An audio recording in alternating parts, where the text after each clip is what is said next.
Отчисления из университета в 1962 году привели меня в Коми АССР. Менее года солдат срочной службы Сергей Довлатов охранял уголовников на зоне в Книжпогосском районе. На службе в рядах советской армии вчерашнему студенту финского отделения филологического факультета Ленинградского государственного университета, завсегдатаю Невского проспекта и улиц вокруг Рубинштейна, пришлось вживаться в роль легендарного надзирателя в глухом северном крае.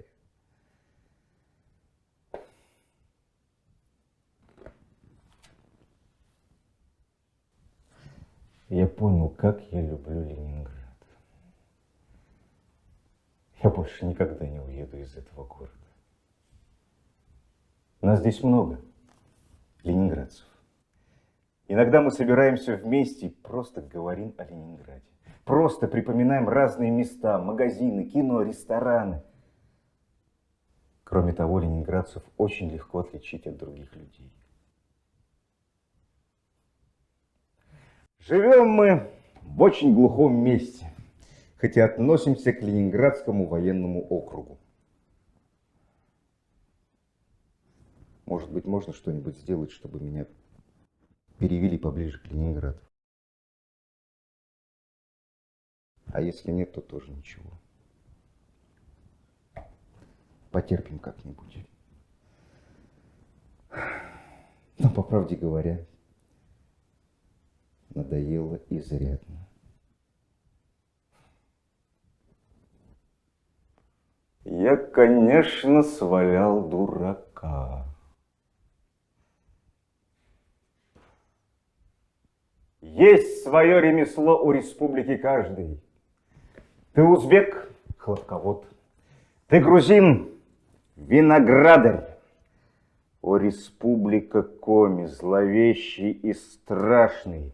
О, республика Коми, концлагерь! Тут в дорогах застрянешь, в болотах потонешь, на ветру от мороза потеряешь рассудок. Ты, республика Коми, охранник и сторож в числе остальных добродушных республик. Мы, солдаты в зеленом, похожи, как мыши. Мы трава на бугре, обожженная зноем. Мы 3 года торчали, как в гнездах на вышках. Люди. Я расскажу вам, чего это стоит. Здесь, как никогда, я четко ощущаю, чувствую себя. Мне трудно объяснить. Я постигаю границы и пределы моих сил, знаю свою натуру, вижу пробелы и нехватки, могу точно определить, когда мне недостает мужества и храбрости. И тут появилась она, мой спасательный круг. Я увидел фотографию в газете «Молодежь Севера» от 10 августа 1962 года. Победительница соревнований по легкой атлетике, студентка Светлана Меньшикова.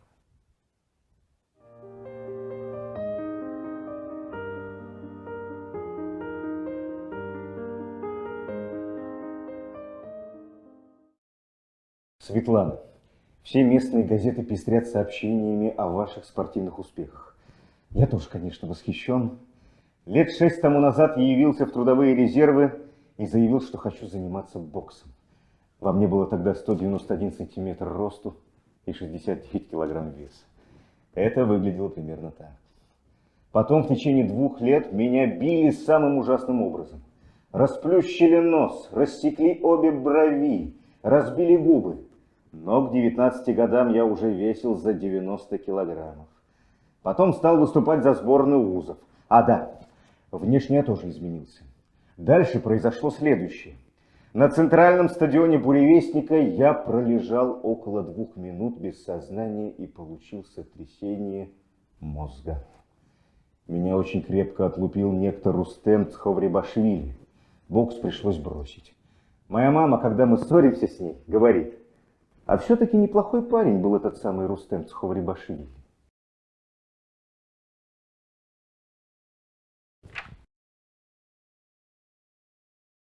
Больше всего в жизни я любил, пожалуй, бокс и книги. Но настоящим боксером никогда не был. Мне не хватало обыкновенной физической храбрости. Я вообще по натуре человек довольно трусливый, хотя очень вспыльчивый и злой, как все кавказцы. Бокс мне был очень нужен, потому что давал возможность освободиться от накопившейся энергии и злости, не попадая при этом на скамью подсудимых. Я пишу так много о спорте от того, что помню, что благодаря спорту мы с вами познакомились, если это можно назвать знакомством. Светлана, когда у вас будет свободное время, непременно прочтите превосходную книгу Джузеппе Ли Лампедуза «Леопард». Очень интересная, хотя и старомодная книжка. И еще Стейнбек «Зима тревоги нашей». Это уже совсем великолепно. Года полтора тому назад я с колоссальным трудом осилил ее по-английски. Очень шикарная вещь. А главное, пишите.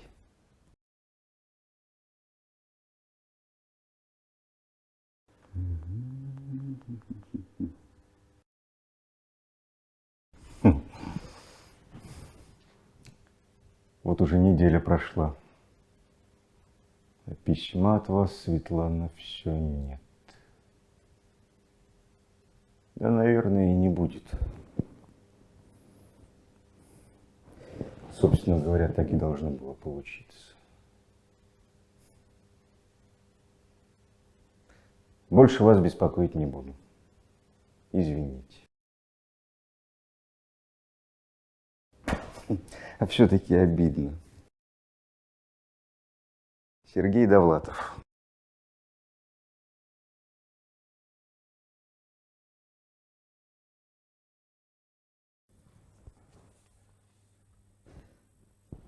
Мой приятель засмотрелся на этот снимок и сказал, что у него есть в Сыктывкаре знакомая девушка, и та может без труда узнать ваш адрес. Я очень обрадовался, и в результате ваши координаты были установлены. Дальше. Следующая проблема весьма важная. Дело в том, что газетная вырезка пришла в полную негодность. Это я клоню к тому, чтобы вы непременно прислали вашу фотографию. Очень вас прошу. Тогда я соберусь с духом и сфотографируюсь. Хотя опасаюсь, что эмульсия на фотопленке не выдержит моей морды и полопается. Вы высказываете предположение, что наши биотоки встретились в пространстве и оказались созвучны. Я ни черта не понимаю в науке, но внутренним чутьем я безошибочно чувствую, что моим биотокам на редкость созвучны ваши биотоки. Чудесные биотоки, просто прелесть, а не биотоки. Дальше. Ваша мама прекрасная женщина. Я ей сердечно благодарен за то, что она посоветовала вам обязательно мне ответить. А Чинья-Город действительно гнуснейшее место. Один мой приятель издевательски пишет из Ленинграда. А театров в Чинья-Городе, наверное, совсем мало, да? Дальше. Я в самом деле очень громоздкий и устрашающий субъект. Но могу вас успокоить, я похудел. Я похудел и вешу 104 килограмма 300 граммов. Но я не грузин, и на грузина, слава богу, не похож. Просто моя мама была армянка, а отец русский синеглазый гражданин. На кого я похож, я затрудняюсь ответить. Мама говорила, что на старую негритянку. А одна девушка утверждала, что я похож на разбитую параличом гориллу, которую не выгоняют из зоопарка из жалости. Танцевать я, пожалуй, тоже любил бы, если бы умел. Но в обучении этому делу я проявил необычайную тупость, и все махнули на меня рукой. Дальше. Мне приятно, что вас взволновала судьба Ихтиандра, потому что в этой роли снимался довольно близкий мой приятель Володька Коренев. Один из самых красивых мужчин, которых я встречал, и одновременно один из самых глупых. Кстати, в жизни у него более мужественное лицо, чем в кино. В одном из следующих писем я напишу вам, Светлана, о том, какие книжки следует читать. Это занятие стоящее. Сам я дней 10 буду читать только ваше письмо. Дальше. Светлана, милая, зачем вы пишете такую грустную вещь, что, мол, может быть, мы никогда не увидимся? Непременно увидимся. Я еще не знаю, каким образом это случится, но случится обязательно. Одно только меня пугает. Дело в том, что солдатская одежда даже красавца может изуродовать, а человека и без того малопривлекательного способна довести до полного безобразия. И все-таки увидимся. И не просто увидимся, а я увезу вас в Ленинград. Заставлю выйти за меня замуж, буду вас кормить и баловать, целый день тренькать на гитаре и распевать ленинградские блатные песни. Поразбиваю носы всем вашим поклонникам. Моя мама будет кормить нас калорийными армянскими питаниями, а товарищи поить коньяком и влюбляться в вас на каждом шагу, за что будут биты и оттеснены мною. Согласны? Если бы вы только поняли, насколько это все не шутка. Я клянусь вас не обижать, несмотря на то, что вы весите 50 килограммов, а я вдвое больше. Да, Светлана, вот еще что. Позвольте мне позвонить вам по телефону. Это очень просто сделать, ладно? Ну вот, пожалуй, и все. Передайте поклон вашей маме, вашим подругам, которые мне заранее не нравятся. Я заметил, что у красивых девушек обычно бывают уродливые и брончливые подруги. Еще раз прошу, фотографию! И, пожалуйста, не очень задерживайте ответ, потому что я очень жду. Крепче прежнего жму вашу лапу. Сергей Довлатов.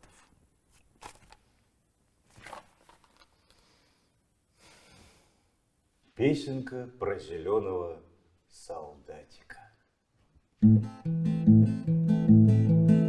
На свете шел солдатик, зеленый как салатик, в огромных сапогах на тоненьких ногах. Имели сапожище, противные запашище, но ясно, что солдат ни в чем не виноват.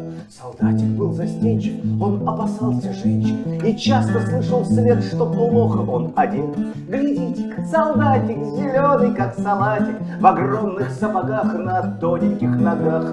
Пожалуй, сапожище имеют запашище, как будто бы солдат был в этом виноват. Солдатик их боялся, солдатик не влюблялся. Решил он в 20 лет, что в жизни счастья нет. Поскольку он солдатик, зеленый как салатик, в огромных сапогах на тоненьких ногах. И эти сапожища имеют запашище, неважно, что солдат ни в чем не виноват. Однажды утром рано он повстречал Светлану и ждал услышать вслед, что плохо он одет. Глядите-ка, солдатик, зеленый как салатик, в красивых сапогах, на развитых ногах. Возможно, сапожища имеют запашище, но ясно, что солдат ни в чем не виноват. Все девушки на свете, присматривайтесь к Свете. Из вас она одна, поистине умна. Ей нравится солдатик, зеленый как салатик, в огромных сапогах на тоненьких ногах. Имеют сапожище, нормальные запашище, и ясно, что солдат ни в чем не виноват. Клюбишь, что тогда? Все это ерунда, да-да-да.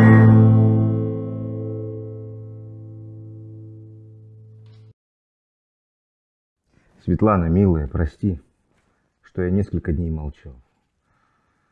Я был злой как черт и боялся, что напишу что-нибудь не то. Побывал я в Важайоле, твой приятель Марк всячески меня обласкал, был гостеприимный, назвал меня своим лучшим другом, чем весьма меня озадачил. Еще пригрозил написать тебе письмо о том, какой я хороший человек. Ляленька, ты не волнуйся, я с заключенными не дерусь. Я их псов боюсь ужасно, после одного случая под Иостером. И вообще я бы не хотел, чтобы у тебя сложилось обо мне впечатление, как об этаком черноглазом удальце, сующемся в любую драку. только и думающим о том, кому бы в зубы дать. Я человек уравновешенный, робкий и даже меланхоличный.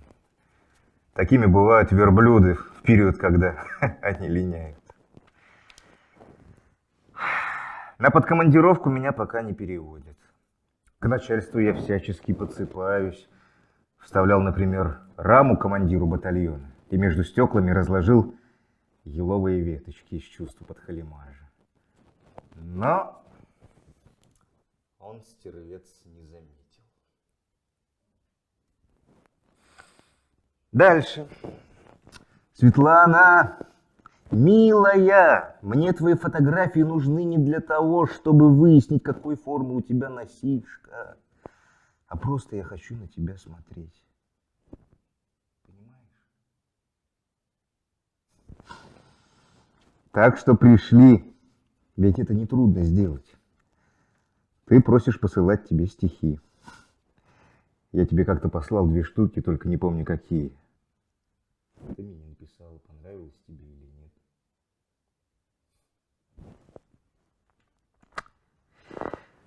Если не нравится, напиши смело, потому что я к этому делу отношусь с юмором. А потом они мне самому не слишком нравятся. Умница, что помирилась с мамой. Теперь зато щеголяешь в новом костюмчике. В июне 1965 года мы с тобой поедем в Питер. Ура! Довлатов. Прости мне глупость и скверный почерк. Мне кажется, что в этом слове не хватает какой-то буквы.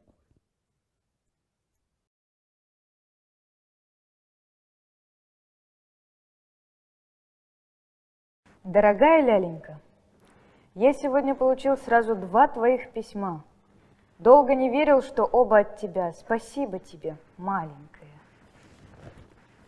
Ты просишь рассказать про гауптвахту. Ты напрасно думаешь, что гауптвахта – это что-то вроде танцплощадки, куда люди отправляются, чтобы повеселиться. Если бы было так, то все бы поразбивали друг другу морду и, приплясывая, отправились отсиживать свой срок. На губе холодно, туго с куревом, читать запрещено. Если у человека возникают естественные надобности, то он должен долго и упорно бороться за их отправление, колотить ногой в дверь, звать дежурного и суметь убедить его при помощи мимики и жестов, что ты не обманываешь и что тебе действительно невмоготу. Дадулат ВП – личность необыкновенная. Он играет на всех известных мне музыкальных инструментах. Кроме того, он умеет извлечь музыкальный звук из любого предмета домашнего обихода и утвари. Однажды он сидел на киче, и около двери целыми днями толпился народ, так как Дадулат играл очень сложные мелодии на спичечном коробке. Дудел в него прямо самым невероятным образом. У него есть в соседнем поселке престарелая возлюбленная. Он иногда наведывается к ней и приносит мне гостинцы. Он будет меня и говорит: «Серега, я принес тебе несколько калорий». Мы в содружестве с Дадулатом сочинили около 10 песен, чернящих начальство и обливающих грязью воинские порядки. Однажды, когда я спал днем, Дадулат явился и начал меня тормошить. Я заорал с просонок: «Убирайся к черту!» Он ответил: «Спасибо, я только что оттуда». Оказалось, что ему набили морду бесконвойники, и он явился пригласить меня для учинения возмездия. Ляленька, тощенькая моя, умница, красавица, спасибо тебе за письма. Когда-нибудь ты, может, поймешь, как ты мне нужна. Жизнь-то ведь в сущности у меня вполне собачья, пиши. И еще, стыдясь собственной отвратительной настырности, еще раз напоминаю про фотографию. Довлатов.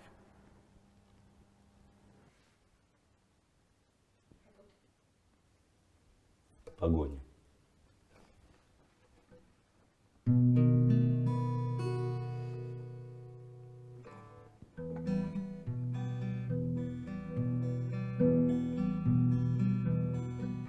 А след по снегу катится, как по листу строка, и смерть висит, как капелька на кончике штыка.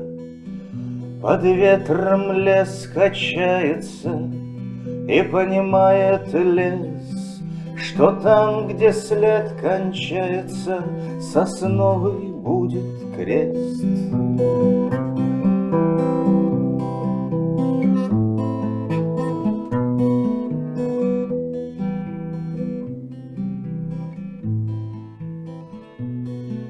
Под ветром лес качается, и понимает лес, что там, где след кончается, сосновый будет крест.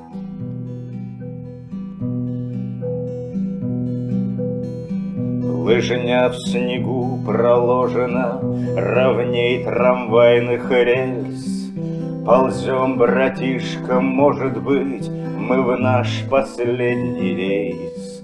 А снег сверкает кафелем, дорога далека, и смерть висит, как капелька, на кончике штыка.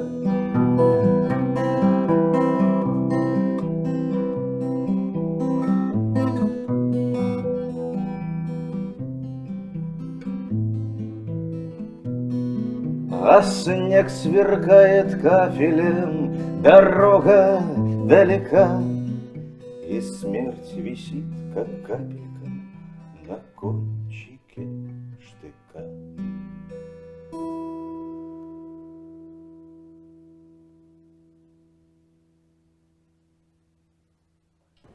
В самом начале письма мне хочется с гордостью воскликнуть: «Я не боюсь лягушек и дождевых червей». Мне, правда, не приходилось близко с ними общаться, копаться в их спинном мозгу, вот уж не думал, что у лягушек есть мозг. Но вот, например, обмотать вокруг пальца дождевого червя я могу в 2 счета, когда мы будем с тобой гулять в летнем саду в Ленинграде. Я непременно, повстречав дождевого червя, отважно к нему прикоснусь, и ты, ляленька, сразу поймешь, что я настоящий мужчина. Мне очень нравится, Светлана, что ты пишешь мне обо всех своих делах. Мне это совсем не скучно и очень интересно. Мне и про лягух интересно, и про преподавателя по химтехнологии, похожего на перепуганного зайчишку. У меня вызывает колоссальное уважение тот факт, что твоя биография связана с такими мудреными науками, как вышеупомянутая химическая технология. Я горжусь знакомством с человеком, который хоть и без особого желания может составить технологическую карту по выращиванию кукурузы. Я буду зверски рад, если ты будешь проходить практику в Ухте. Ухта в 2 часах езды от Чиньеворыка. И я обязательно постараюсь выбраться в Ухту. Меня только очень тревожит необходимость появиться перед тобой по случаю зимы в шапке-ушанке со звездой. Не удивляйся. Дело в том, что я никогда в жизни не носил никаких шапок. Я их ненавижу. А шапка-ушанка – это из всех шапок наиболее отвратительная. Запомни. Запомни, мы никогда не будем с тобой хорошими приятелями. Я не хочу быть твоим приятелем. Мне приятели не нужны. Сейчас я пойду, опущу письмо в ящик и завтра буду жалеть, что не порвал. До свидания, ляленька. Твой Сергей. Занимайся прилежно, так как химтехнология – это, по всей видимости, не пустяк. Не пустяк.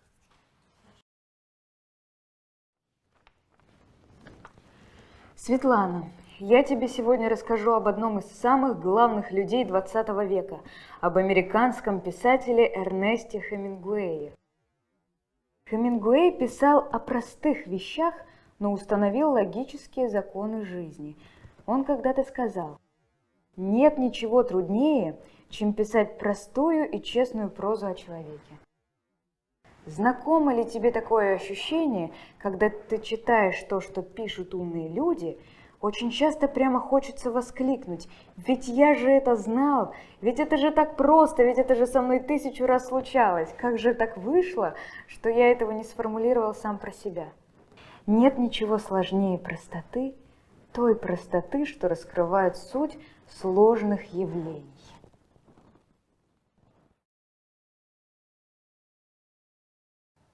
А вот как писал о любви 70-летний Пастернак. Мело, мело по всей земле, во все пределы. Свеча горела на столе, свеча горела, как летом роем мошкара летит на пламя. Слетелись хлопья со двора к оконной раме. Метель лепила на стекле кружки и стрелы, свеча горела на столе. Свеча горела. На озаренный потолок ложились тени, скрещение рук, скрещение ног судьбы, скрещение. И падали 2 башмачка со стуком на пол, и воск слезами с ночника на платье капал. И все терялось в снежной мгле, седой и белой. Свеча горела на столе, свеча горела. На свечку дуло из угла, и жар соблазна вздымал, как ангел 2 крыла крестообразно. Мело весь месяц в феврале, и то и дело свеча горела на столе. Свеча горела.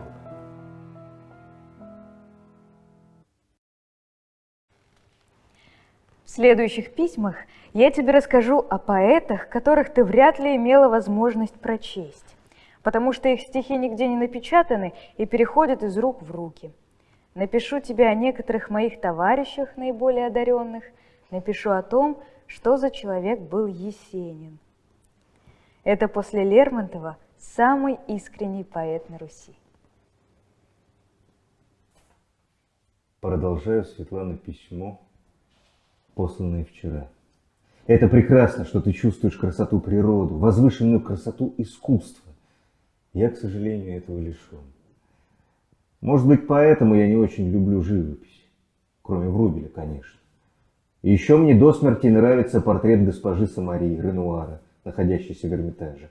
Гораздо важнее, как мне кажется, уметь находить красоту в другом. Мне нравится видеть человека, умело делающего свою работу, шофера за рулем, боксера на ринге, грузчика под тяжелой ношей. Мне нравится ладно поставленный сруб. Я люблю умных и чистых животных, теплую и легкую одежду, походку усталого человека, крепкий сухой табак. То есть все то, в чем природная норма совершенно естественна.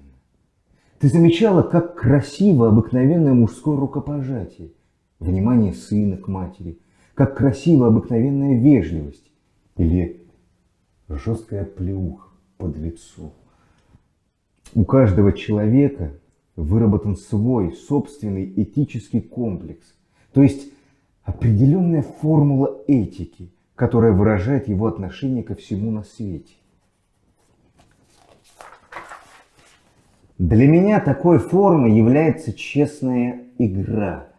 Во всем всегда должна вестись честная игра. Побеждать в драке должен более сильный и ловкий, в любви более искренний и душевно богат, в споре более разумный и последовательный, в дружбе более бескорыстный.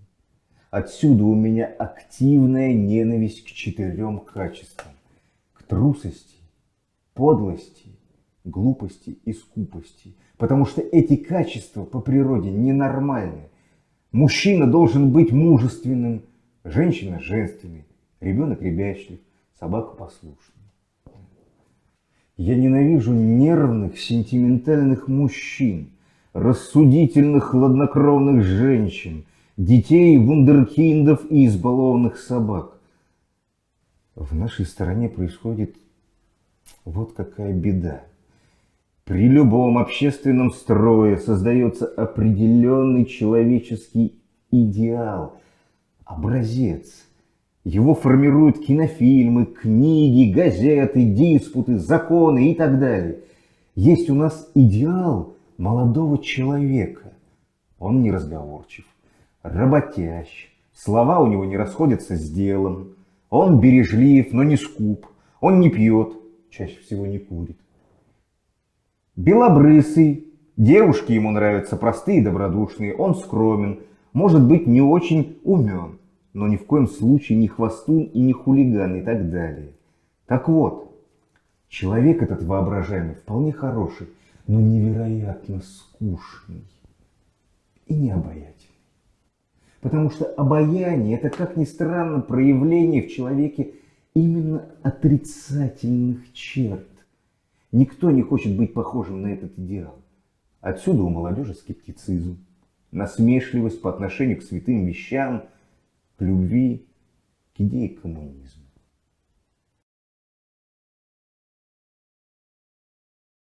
Дорогая Ляленька, я теперь дивизионный писарь. Отношения мои с начальством — это нечто среднее между развязностью и подхалимством. Смесь понебратства с подобострастием. Во мне появилась некоторая суетливость и шустрость. С трудом удерживаю себя, чтобы не говорить «да-с», «так точно-с» и так далее. Ты мной довольна? Это я так выкобениваюсь для того, чтобы приезжать к тебе в Ухту. Молодец я. Напротив меня сидит за столом капитан Марьев. Когда он сморкается, я каждый раз вздрагиваю, потому что звук такой издает очень большой медный духовой инструмент. Я не помню его название, кажется, геликон, который, в свою очередь, похож на слона. Ляленька, ты знаешь, когда-нибудь мы будем справлять Новый год вместе. Ты меня будешь тянуть за рукав и говорить: ну, Сережа, ну, пожалуйста, больше не пей. А я буду тебя слушаться и даже, возможно, станцую с тобой один танец. Только медленно, чтобы я успевал соображать, когда надо переставлять ноги. А потом я тебя поцелую. А может быть и нет. В зависимости от того, как сложатся наши отношения. А потом мы придем домой и съедим много котлет, так как я всегда прихожу домой голодный. Вот о чем я думаю, когда ты где-то там веселишься, а я сижу в казарме злой, как пес, и всех ненавижу, кроме тебя, моя родная. Сережа.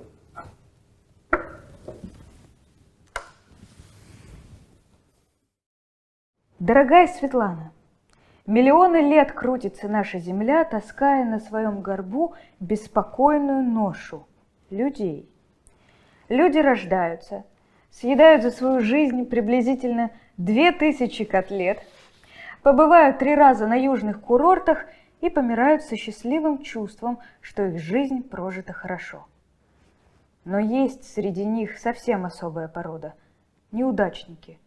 Неудачники, которые просто путники на дороге. Иногда они так одиноки, что видят сразу весь мир. Люди благополучные, мастаки, не любят неудачников. Они собираются по вечерам под своими оранжевыми абажурами, под этими символами счастья, пьют жидкий чай с вареньем и посмеиваются над неудачниками, у которых даже абажуров нету, не то что счастья. Я, Светлана, из неудачников.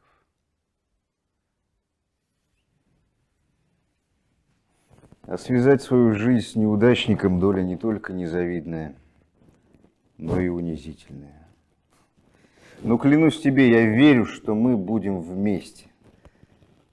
Мне самому удивительно, как я мог поверить в такую, в общем-то, зыбкую, странную историю, как наша с тобой. Ты только не смейся. Но я иногда фантазирую, что вот, мол, у меня есть жена, самый близкий человек, что она недалеко, что она меня ждет, что я буду всю жизнь на нее работать и защищать ее маленькую. Я человек рациональный и великолепно понимаю, что наша будущая встреча на 70% означает конец всему. Просто потому, что сразу исчезнет оттенок странности и таинственности, который для нас обоих привлекателен сейчас.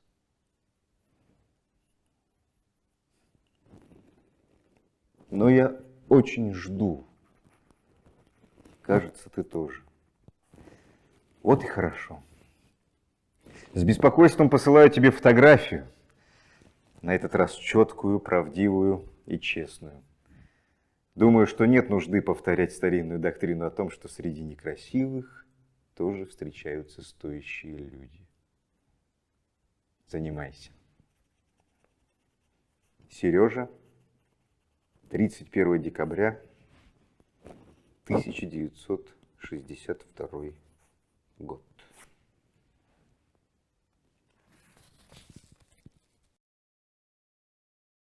Здравствуй, Ляленька. Получила от тебя 2 письма, коротких, как гастрономические чеки. Но не обиделся, потому что знаю, что ты занимаешься с 11 утра до 9 вечера. К тому же в одном из писем была фотография, где ты похожа на мальчика, худенького и славного. Я тебе действительно написал громадное количество писем, причем 2 из них толстые и содержательные. Была послана мною, наконец, фотография большая и откровенная, где я похож на мелкого жулика, получившего 15 суток, но не огорчившегося. Ты эту карточку не слишком показывай маме, а то старушка испугается. Жил я это время вполне сносно. Однажды хотел было подраться, но потом сдержался, затратив на это такое количество волевых усилий, что чуть не потерял сознание. Ляленька, ты меня научишь ездить на лыжах? А то я однажды встал на лыжи, кругом начали зверски хохотать, и я очень сконфузился. Пиши мне коротко, но часто. Ну, будь здорова. Очень много о тебе думаю. Занимайся как следует. Сергей, 6 января 1963 года.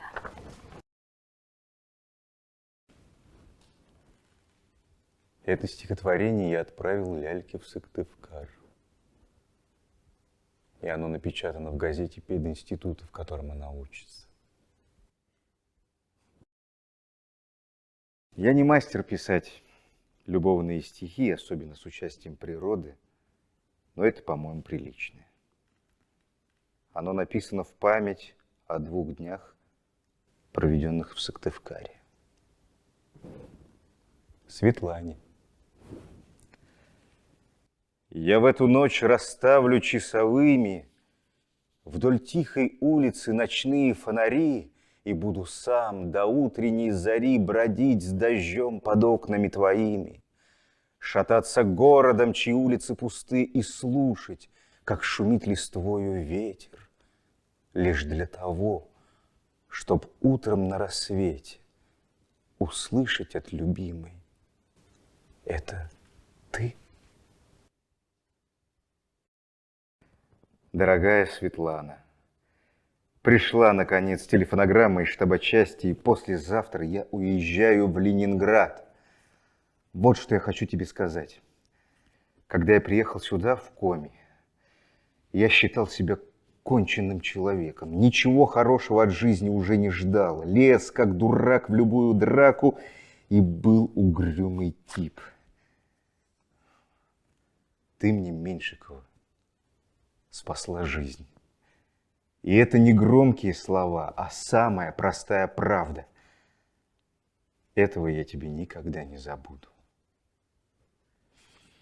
И обещаю тебе жить так, чтоб ты была счастливой. На это письмо ты не отвечай, так как я уже уеду к тому времени. А я, когда приеду в Ленинград, сразу же тебе напишу. До свидания, любимая. Твой Сергей. 12 мая 1963 год.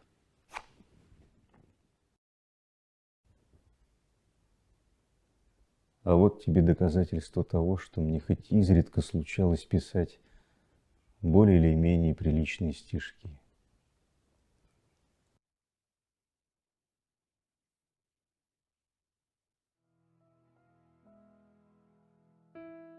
Я все еще тебе принадлежу. Я все еще с твоим молчанием связан. Я все еще немыслимо и свято последнюю надежду дорожу. Под всем, что в мире подлости, вранье, над суетой и сложностью мгновенной, я шлю тебе безрадостно и верно последнее молчание мое. Это стишок той тяжелой поры, когда я написал тебе письмо с предложением переписку прекратить. Крепко обнимаю тебя и люблю.